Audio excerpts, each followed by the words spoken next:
Nós continuamos com a leitura do Missionários da Luz.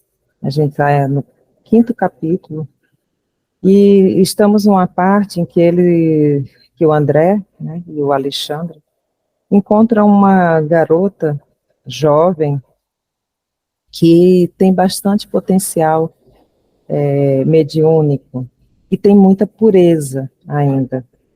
E aqui acima, deixa eu voltar só um pouquinho.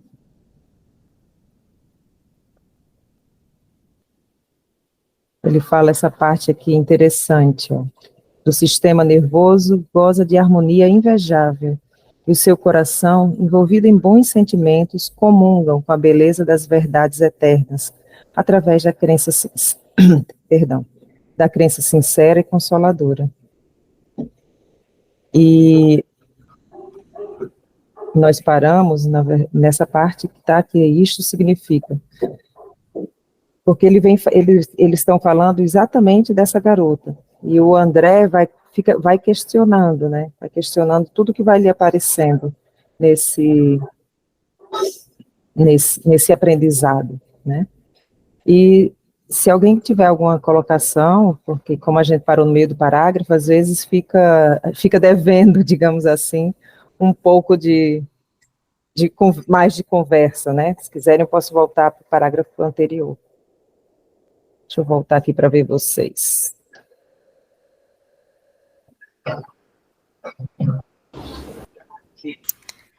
Quer falar alguma coisa? Oi, pode falar. Se puder, volta um parágrafo só, pelo menos. Tá bom. Volto sim. Alguém gostaria de ler? Pode falar, Ismael. Stane, esse que você falou, né, que ficou alguma coisa.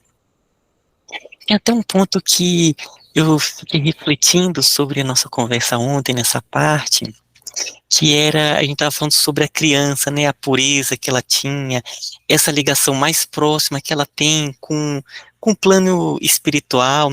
Aí a gente falou do acoplamento que vai se dando dos corpos, né, então até os 7 anos está ainda acoplando ali o corpo físico e o duplo etérico.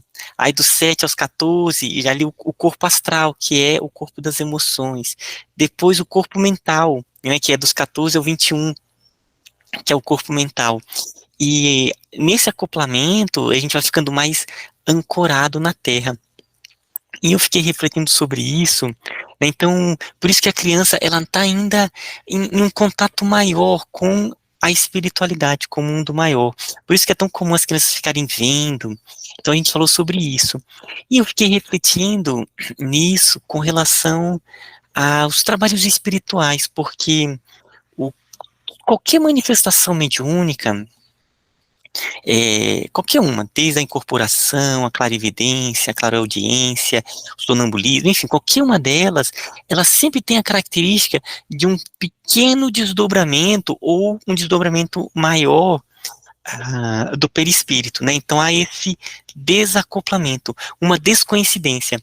O Ramatiz, no livro Elucidações do Além, ele fala assim que o médium ele tem o seu corpo astral, o seu perispírito, um pouco assim meio que deslocado, sabe? Como se ele tem até um desenhozinho, como se ele ficasse assim quase que de lado, em um contato maior com a espiritualidade. E nos trabalhos espirituais, se quiser aumentar a sintonia com a espiritualidade, um dos pontos é essa pequena descoincidência, esse desacoplar que facilita essa ligação com os mentores. Então, para isso, é muito importante o processo do relaxamento. Quando você está fazendo os trabalhos espirituais, né, você está ali e conseguir relaxar o corpo, porque nisso ele ele facilita esse desacoplamento. Se a pessoa ela se enrijece de alguma forma, ela se acopla mais, né? Então, é igual a criança que naturalmente ela está mais desacoplada, quando se relaxa, naturalmente ele dá um maior desacoplamento. Então, por isso que às vezes quando se relaxa, às vezes as ideias fluem melhor, se você está em sintonia, em maior, buscando a espiritualidade superior, relaxar o corpo, aquilo é uma sensação muito boa, porque o relaxamento, ele provoca maior desacoplamento e maior contato com a espiritualidade, sabe? Então, esse aspecto que eu queria falar, e né, nesse momento que se desacopla, você ainda pode potencializar, né? Se você se ligar com os mentores, buscar conscientemente, né? Ou seja, pela sua volição, busca a sintonia com os mentores, aí potencializa muito. Opa, diga aí. Eu só queria acrescentar, no caso, quando tem isso comigo, que conforme for no caso de consciência, tem as tremedeiras. Ele começa a sair, parece que o corpo vai, você se volta a religar, aí o espírito entra rapidamente no teu corpo e você se treme todo. Eu não dá para saber que tipo de tremedeira que é, porque eu não tenho a consciência, entendeu? Mas é uma coisa muito interessante. Chega a ser assim, vamos falar assim, você chega pro lado de onde você está. É uma tremedeira, sei lá, eu não posso falar porque eu não sinto. Eu sinto a tremedeira e o reflexo dela. Como é que é o processo, eu não sei, entendeu? É só isso que eu queria falar.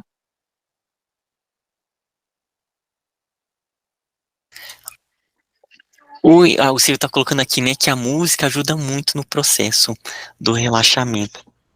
E diga aí, essa tremedeira que está nos momentos de desdobramento consciente, ela é chamada de estado vibracional.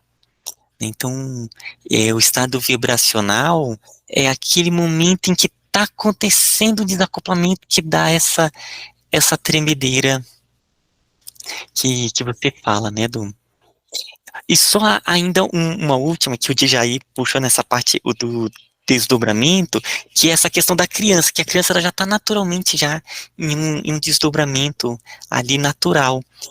Quando a gente tá para dormir, que o corpo ele começa a entrar naquele estado entre o sono e entre a vigília, ele acontece um desdobramento também. Então, às vezes é muito comum as pessoas terem algumas experiências, ver pessoas, e quando está retornando também, né, acordando, você ainda está meio que em desacoplamento, então às vezes enxerga ali pessoas, recebe informações, tem algumas experiências espirituais.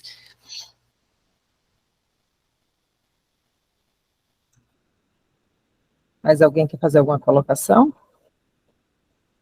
Vou voltar para o texto.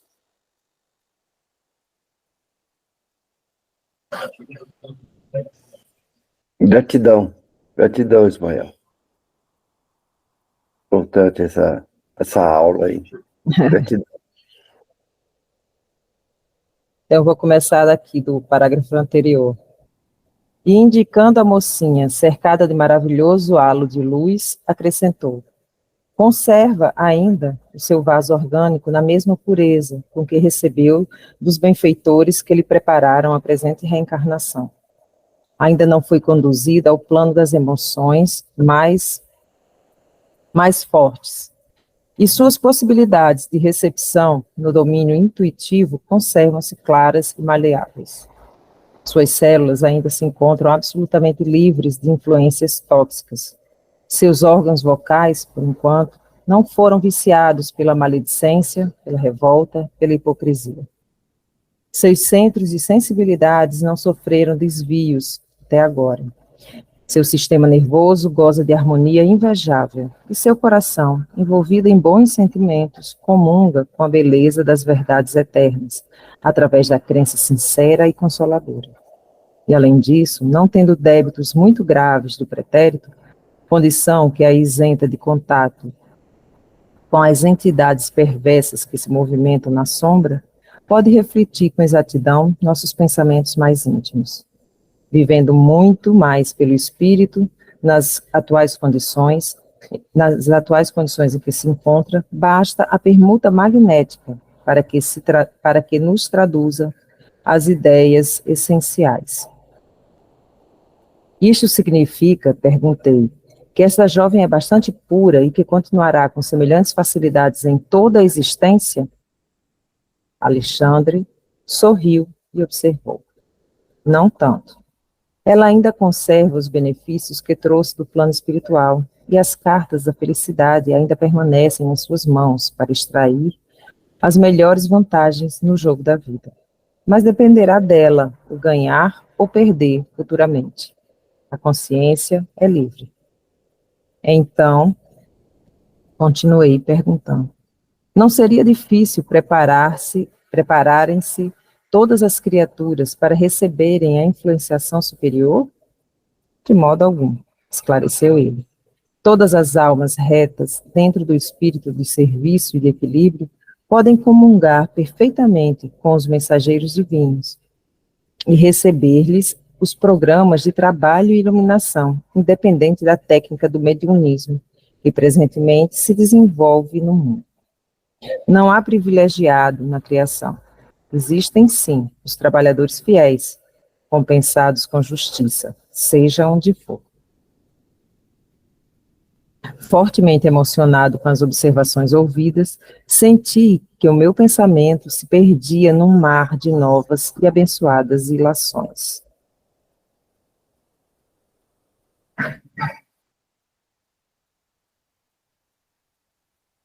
Acho que até fechou direitinho, né? Como o Ismael tinha falado antes. Já explicado bastante a respeito dessa parte do perispírito, dos jovens. Ele fechou de uma forma muito, muito bacana aqui o capítulo. E aí a gente começa esse novo capítulo agora. A oração. Deve ser um capítulo bem interessante. Após separar-se da genitora e da irmã, dispôs-se o rapaz a tomar o caminho da residência que lhe era própria. Seguimo-lo de perto. Doía-me intensificar-lhe a posição de vítima, cercado pelas duas formas escuras. As observações referentes à microbiologia psíquica impressionava-me fortemente. Conhecia de perto as alterações circulatórias, determinando a embolia, o infarto, a gangrena. Tratara, noutro tempo, inúmeros casos de infecção, através de artrites e miosites, úlceras gástricas, abscessos miliares. Examinara atenciosamente, no campo médico, as manifestações do câncer, dos tumores malignos, em complicados processos patológicos. Vira múltiplas expressões microbianas no tratamento da lepra, da sífilis, da tuberculose. Muitas vezes, na qualidade de defensor da vida, permanecera longos dias em duelo com a morte, sentindo a inutilidade da minha técnica profissional no ataque aos vírus estranhos que apresentavam destruição orgânica, zombando-me dos esforços. Na qualidade de médico, entretanto, na maioria dos casos, quando podia contar ainda com a prodigiosa intervenção da natureza, mantinha a presunção de conhecer variadas normas de combate em diversas direções. No diagnóstico da difteria, não vacilava na aplicação do soro de Hopkins e conhecia o valor da operação da traqueotomia no Krupp declarado. Nas congestões, não me esquecia de intensificar a circulação. Nos eczemas, lembraria, sem dúvida, os banhos de amido, a pomada à base de bismuto, medicação arsenical e sulfurosa. Positivando o edema, recordaria a veratrina, o colomelano, a cafeína, a teobromina, depois de analisar detalhadamente os sintomas. No câncer, praticaria as intervenções cirúrgicas se o raio-x não demonstrasse a eficiência precisa. Para todos os sintomas, saberia utilizar regimes e dietas, aplicações diversas, isolamentos e intervenções. Mas, e ali? À nossa frente caminhava um enfermo diverso. Sua diagnose era diferente. Escapava ao meu conhecimento dos sintomas os meus antigos métodos de cura. No entanto, era paciente em condições muito graves. Via-se-lhes os parasitos escuros, observava-se-lhe a desesperação íntima em face do assédio incessante. Não haveria remédio para ele? Estaria abandonado e era mais infeliz que os doentes do mundo? O que fazer para aliviar as dores terríveis a se manifestarem à maneira de angustiosas e permanentes inquietações?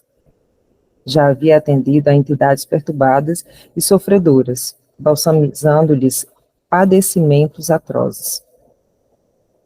Não ignorava os esforços constantes de nossa colônia espiritual, a fim de atenuar sofrimento dos desencarnados de ordem inferior, mas ali, em virtude da contribuição magnética de Alexandre, o grande e generoso instrutor que me seguia, observava, peraí que eu li aqui errado, mas ali, em virtude da contribuição magnética de Alexandre, o grande e generoso instrutor que me seguia, observava um companheiro encarnado, presas singulares de viciações. Por que fatores ministrar o socorro indispensável? E, naturalmente, novas reflexões ocorriam-me céleres. Semelhantes expressões microbianas acompanharia os desencarnados? Atacariam a alma fora da carne? Quando me debatia em amarguras inexprimíveis nas zonas inferiores, certo havia sido vítima das mesmas influenciações cruéis. Todavia, onde o remédio é salutar? Onde o alívio para tamanhas angústias? Revelando paternal interesse, Alexandre veio ao meu socorro, esclarecendo. Estas interrogações íntimas, André, são portadoras de grande bem para o seu coração. Começa a observar as manifestações do vampirismo, as quais não se circunscrevem ao ambiente dos encarnados. Quase que a totalidade dos sofrimentos nas zonas inferiores devem a ela sua dolorosa origem. Criaturas desviadas da verdade e do bem, nos longos caminhos evolutivos, reúnem-se uma às outras para a continuidade das permutas magnéticas de baixa classe. Os criminosos de vários matizes, os fracos de vontade, os aleijados do caráter, os doentes voluntários, os teimosos e recalcitrantes de todas as situações e de todos os tempos, integram comunidades de sofredores e penitentes do mesmo padrão, arrastando-se pesadamente nas regiões invisíveis ao olhar humano. Todos esses segregam forças detestáveis e criam forças horripilantes, porque toda a matéria mental está revestida de força plasmadora e exteriorizante. Mas, objetei, sinto que o campo médico é muito maior depois da morte do corpo. Sem dúvida, redarguiu meu interlocutor sereno, quando compreendermos a extensão dos ascendentes morais em todos os acontecimentos da vida. Entretanto, considerei, horrorizam-me as novas descobertas na região microbiana. O que fazer contra o vampirismo? Como lutar com as forças mentais degradantes?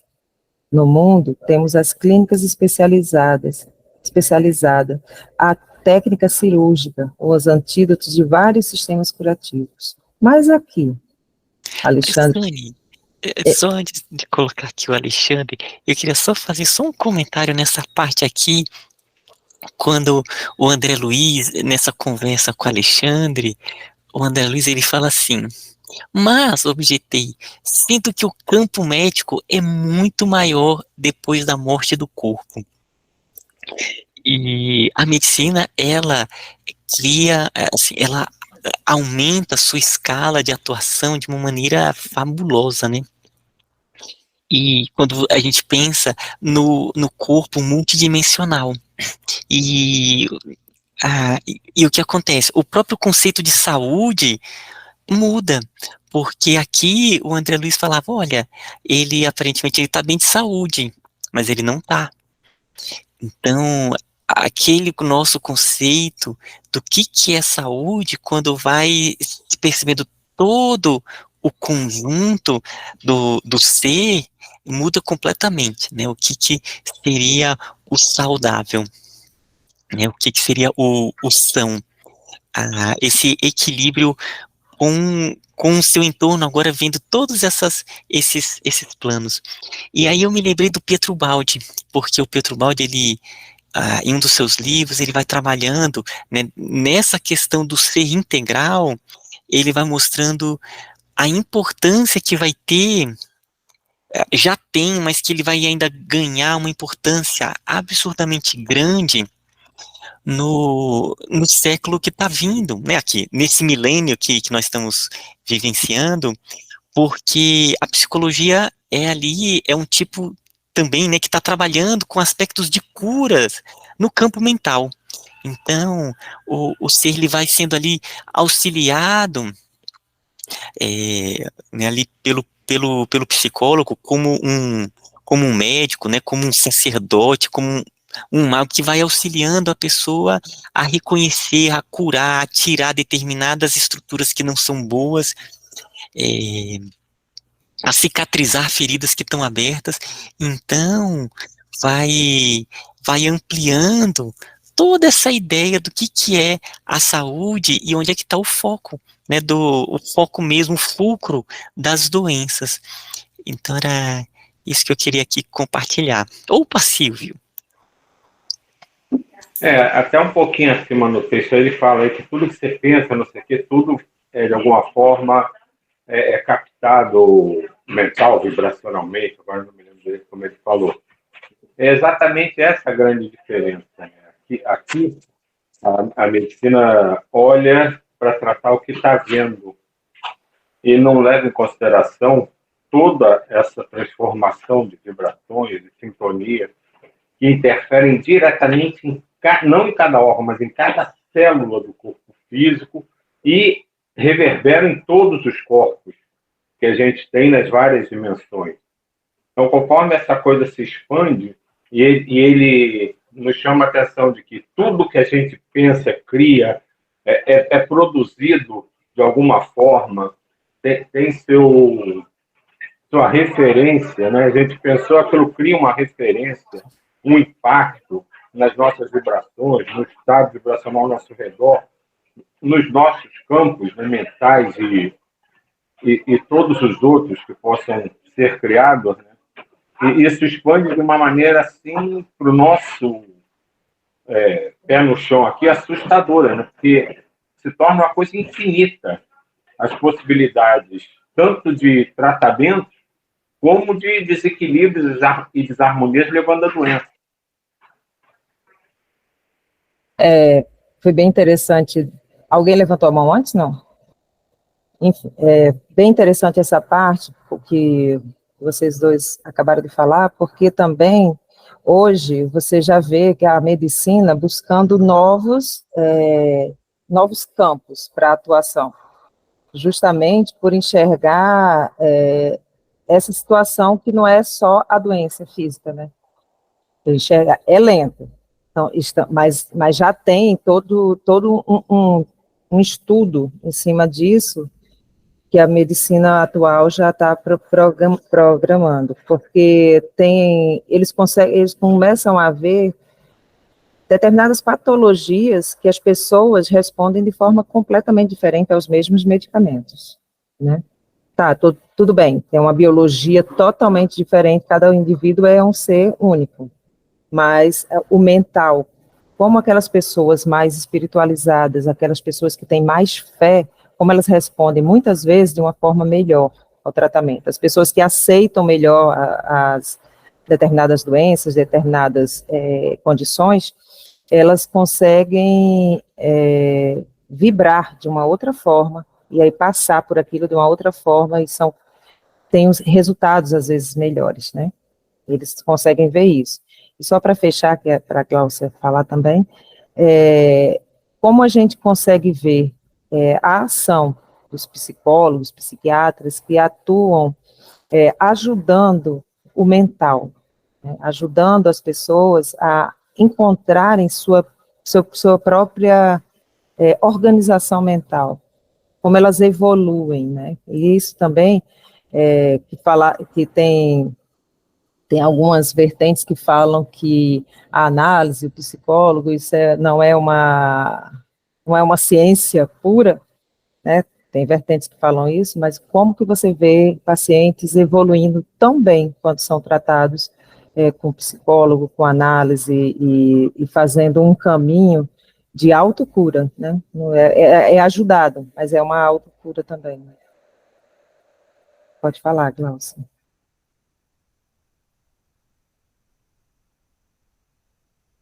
Glaucia, você está sem o microfone. Desculpa. Tá sem... Eu me lembrei, tá escutando? Eu me lembrei da depressão e da ansiedade. Sim. E a parte emocional e psicológica do ser humano, né, que fisicamente às vezes não aparece nada, mas o tanto que influencia no seu físico, o tanto que a parte psicológica influencia na sua parte física, que você sente dores como se fosse uma parte física mesmo. E a medicina, ela já está voltada muito para isso. E aí, por outro lado, vem a espiritualidade, né? A parte espírita da pessoa, a evolução espiritual, o amadurecimento. E uma coisa vai envolvendo a outra. Porque se a gente não evoluir, não vou falar assim evoluir, mas não começar a aprender muita coisa, vai ficando para trás. Vai estacionando na vida, vai parando, não sei o quê, porque a evolução é essa, é você crescer junto. E essa parte de depressão, de ansiedade, de medo, de tudo, volta-se um puxando o outro, né? A parte física se envolve cada vez mais também. Mas só um complemento, só. E aí é o que o André e o Alexandre estavam conversando, né, através desses micróbios, né, vamos dizer assim, mentais. O quanto não tem dessas influenciações na mente. Pode falar, Didi. Rapidinho, enquanto você vai botando a música. Essa coisa da evolução acabou sendo mal interpretada pela própria medicina, que uma coisa que era muito mais comum, que era ouvir o paciente, conversar com o paciente, foi sendo abolido à medida que a tecnologia foi se desenvolvendo e foi substituindo o contato interhumano. Então, você chega no médico agora, ele te olha, mal ouve o que você quer falar, te dá um caminhão de exames, aí olha aqueles exames, mal te examina, a maioria já nem examina mais, só olha os exames. Então, isso foi cortando um relacionamento interpessoal. E isso é importante, você ouvir o paciente, a história do paciente, sentir os sentimentos que o paciente tem em relação ao que ele está sentindo, o que ele está te dizendo, e a vida dele, isso é fundamental, mas infelizmente cada vez é uma prática menos utilizada. E eu acredito que no decorrer dos anos vai ser totalmente banida também. Verdade.